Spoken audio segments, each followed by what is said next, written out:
everyone. As usual, I've been reading Clara Barton. I am going to read the 3rd chapter today, but my mom and I decided to squeeze in a little short book. It's called Celestine, the Drama Queen. Let's start reading. Celestine, Drama Queen by Penny Ives.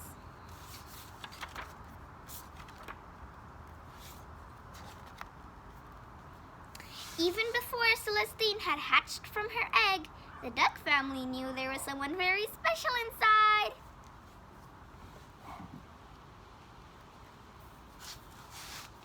Let me move the camera a little so you can see me better. Sorry. Oh, this is the duck family in the room, and that's Celestine's little egg.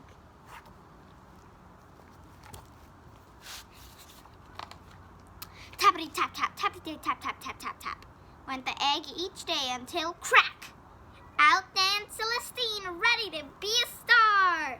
Right from the start, Celestine was very hard to ignore.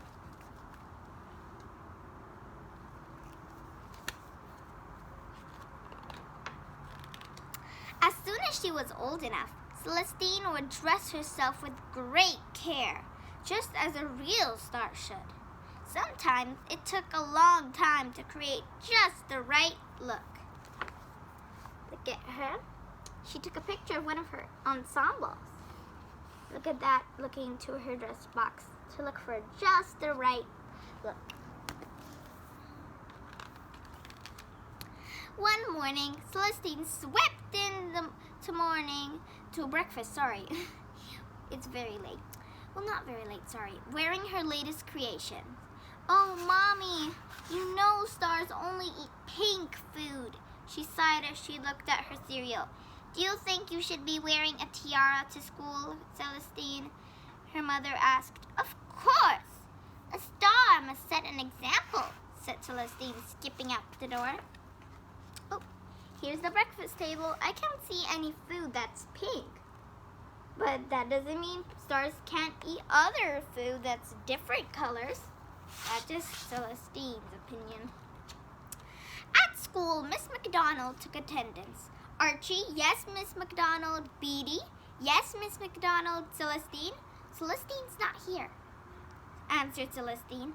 Today you may call me Princess Drusilla Drake. It's a much better name for a star, don't you think? Well, Princess Drusilla Drake, said her teacher, this morning we will all have the chance to be someone else. We are going to begin rehearsals for our school play. I would be delighted to accept the lead role, beamed Celestine, twirling around the room.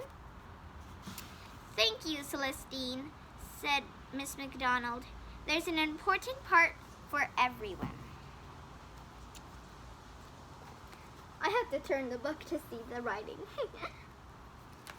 All right. On the way home that afternoon, Celestine sighed. Stars don't walk. They should ride, especially when they got the best part in the play. What is your part? Asked her brother. That's a secret, smiled Celestine, tap dancing along the pavement. After tea, Celestine rushed straight up to her room. I have to rehearse for the play now, Mommy, she shouted, slamming her bedroom door shut. Want to rehearse your lines, Celestine? Called her mother through the door a little later. No, thank you, Celestine called back cheerfully. They're nearly perfect. Shall I help you practice? Asked her brother the following day. No, thank you, said Celestine. I know every word. Oh, I'm so sorry. I forgot to show you the last page. That's just them walking home from school. And here's the next pages. That's her in her room, rehearsing. And look, she even shined her lamplight on her like a spotlight. How creative. The day of the play came at last. Celestine breezed jauntily into her classroom, blowing kisses in the air. Mwah, mwah, mwah. How kind, she thought, noticing some flowers nearby. Someone has sent me a bouquet. But where is my red carpet, she wondered, walking down to the auditorium. And the rest of the orchestra's late, she frowned, seeing only, the wind. Mrs.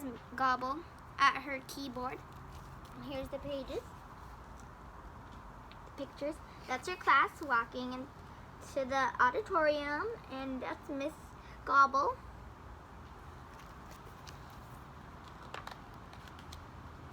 The moment had arrived. All the little chicks and ducks huddled backstage. The lights dimmed. The audience grew quiet. And the show began. Celestine watched, trembling behind the side curtains, whispering along with every word. Time for you to go now, dear, smiled Miss McDonald. Here's them on the side curtains, waiting for her turn. She's trembling. Sorry, the wind is very strong today. But suddenly, Celestine's feet wouldn't work. She was terrified. I feel sick, she coughed weakly. I'm going to faint, she gasped. Oof. I won't. I shan't. I can't, she squeaked. Miss McDonald gently pushed her forward. Celestine inched to the center of the stage. Her heart beated madly. Pitter-pat, pitter-pat, pitter-pat, pitter-pat. She blinked at the bright lights. She opened her beak, but nothing came out. Celestine stood still. She couldn't move a feather. The end, whispered Miss McDonald from behind the curtain. Celestine, say your line. Say the end. Ooh. This is her. She feels sick. And over here she's on stage. She can't move at all. Oh, what's gonna happen? Then Mrs. Gobble flew to her rescue, striking up one last fast, jazzy tune on the piano. Quite of their own accord, Celestine's feet began to tap. Her knees bent, and soon she was whirling and turning and skipping and spinning until, with one final leap, this is she's spinning and she's dancing over here, and with one final leap,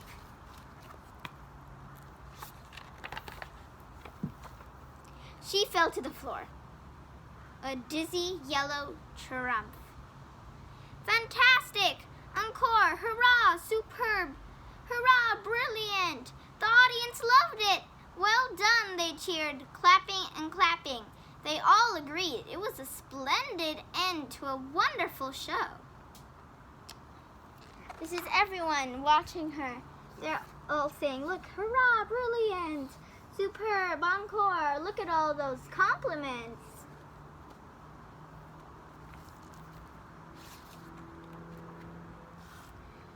But walking home, Celestine was unusually quiet and thoughtful. Flip-flop, flip-flop, flapped her little feet. I'm still a star, aren't I, Mommy? Even though I forgot my line, she asked at bedtime, a big tear dripping down her beak. Of course you are, my darling, said Mrs. Duck, buttoning up Celestine's pajamas. Just think of that marvelous dance you did. And besides, the sentence is cut. Oh, look, she's crying over here. Can you see that tear? Okay, and besides, you'll always be a star to me. And she gave Celestine a kiss. Good night, little star. Good night. The end. Thank you for listening. All right, let's get on to chapter 3. Let's open the pages. I'm very excited to read this. Chapter 3, David Gets Hurt. Christmas came and went.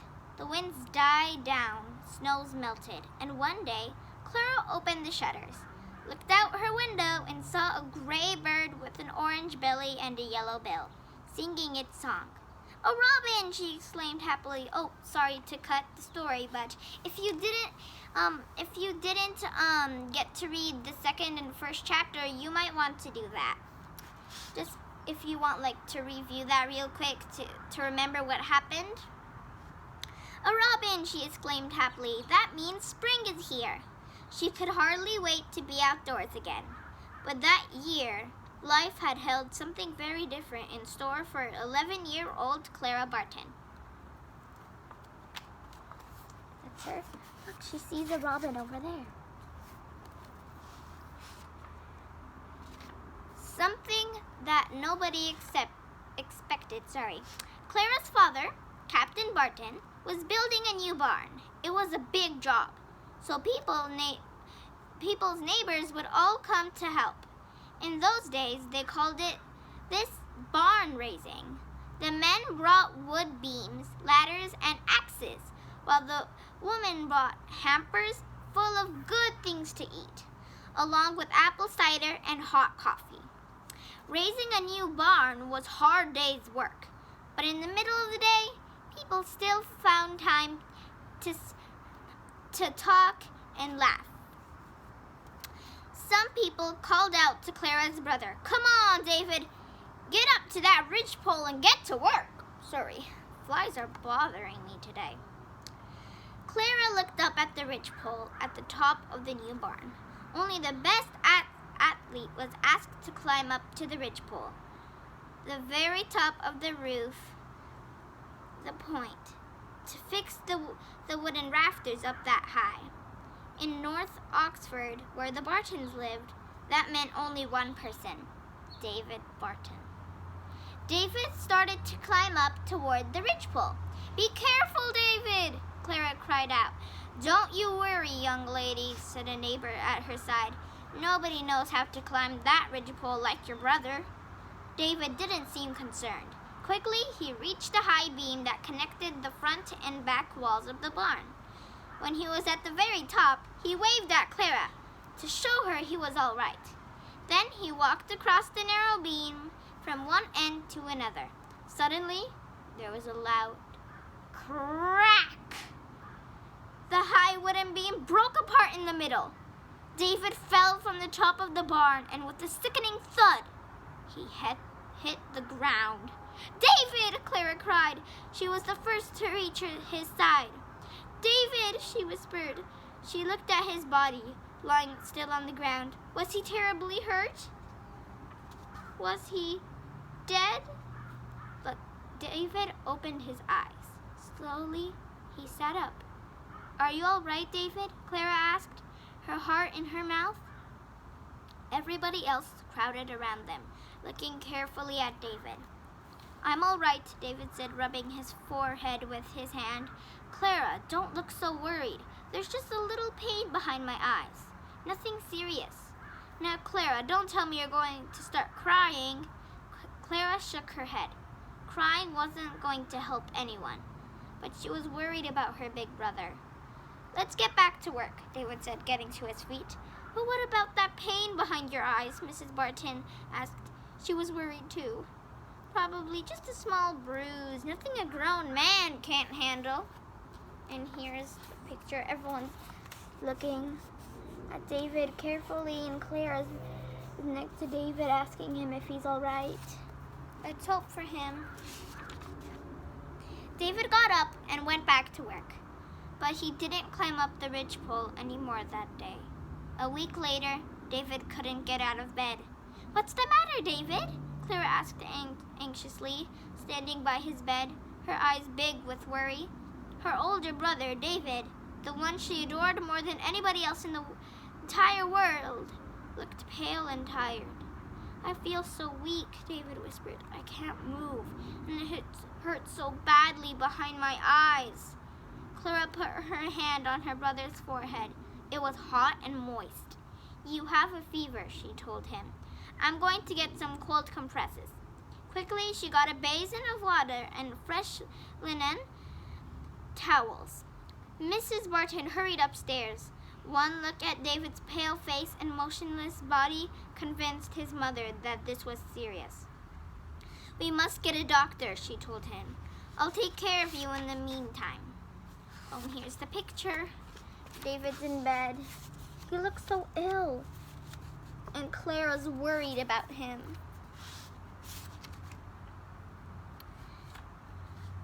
"Let me take care of David," Clara begged her mother. "I'll nurse him back to health."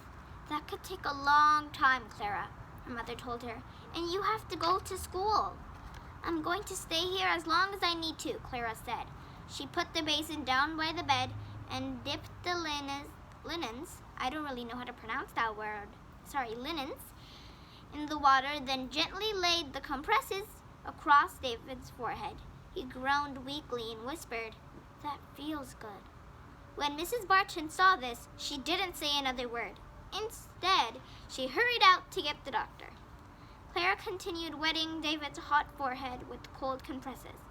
"You'll be fine," she told him. "Just don't leave me," David whispered. "Your hands feel so good." Once again, Clara almost felt like crying when she saw how weak David was. But this was no time for tears. She was going to stay cheerful and hopeful for his sake. The doctor came and brought him ointments and medicine. He left specific instructions on how to administer the medicine and how often. Clara wrote it all down very carefully. That evening, she arranged a bed right by David's. "I'm not leaving you," she told him. "I'm going to be your nurse till you get well."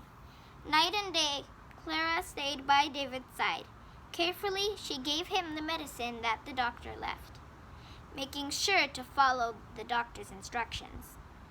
The days turned warm and summer soon came. Sometimes Mrs. Barton came in and ordered Clara to go out for a breath of air, but Clara left unwillingly, returning as soon as she could. Summer came and went. Soon it was fall again. Christmas was on its way, and David was still bedridden. "I'm never going to get well," his brother whispered sadly. "Even the doctors don't come back anymore. There are no more medicines, they say. There's nothing they could do." "That isn't so," Clara said. She held this big hand tightly in her own very tiny one. "I know you'll get healthy, and soon. One day you'll walk out of here and you'll be your old self. And we'll race to French River just like we used to. I promise." David smiled when he heard this. Soon he turned his head and fell asleep. Clara straightened the bed covers neatly around him and sat by his bed, never moving from his side. Winter passed and spring came, and with the spring, a new doctor arrived. He took one look at David and said to Captain Barton, "I can cure your son, but he must go to sanitarium where he will get lots of treatment and lots of rest." Here's David still in bed with Clara and Captain Barton by his side and the doctor. "If David goes, I must go with him," Clara protested. The doctor smiled. "I know you haven't left your brother's side in more than a year. It's probably thanks to you that he's still alive. I wouldn't dream of separating you now." So Clara went with David to the sanitarium. After another month, he was walking, with Clara's help. All the doctors and nurses smiled to see the big man leaning on to the small girl as they walked down the grassy paths together. One day, Captain Barton and his wife came to fetch David and bring him home. He was on his feet, feeling fit and healthy, just as Clara promised. "Thank you so much, Doctor," Mrs. Barton said. "You did miracles for our son." "Don't thank me," the doctor said. "Thank Clara. She's a real miracle worker." That's David. He's in bed. well, this is the part when he didn't go to the sanitarium yet. That girl is 12 years old, but I've never seen a more loyal, gentle, and dedicated nurse. It's thanks to Clara that David finally recovered. Oh, that's so nice. David looked down at his little sister. She looked up at him. I just knew you were going to make it, she whispered. God wasn't going to take you away from me. And that's the end of chapter 3. The next chapter is chapter 4, school teacher. Let's see who becomes that school teacher. All right, let's fold the page so we don't forget where the page was at. Thank you so much for watching, and I'll come back with the new chapter reading tomorrow. Thank you. Goodbye.